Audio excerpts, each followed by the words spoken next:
کبھی سوچا ہے جس نبی صلی اللہ علیہ وسلم کو پوری دنیا صادق اور امین کے نام سے جانتی تھی، ان کے دشمن بھی اپنی امانت انہی کے پاس رکھتے تھے۔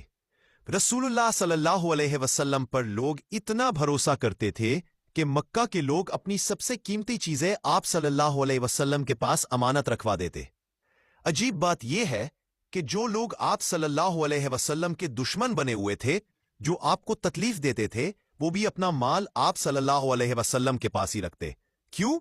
کیونکہ عرب میں آپ سے زیادہ ایماندار کوئی تھا ہی نہیں۔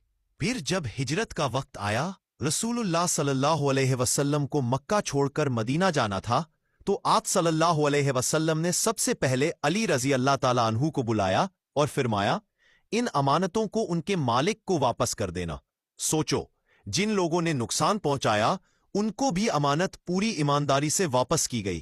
یہ ہے اسلام کا اصل پیغام، یہ ہے مسلمان کی پہچان، امانت داری اور وفاداری۔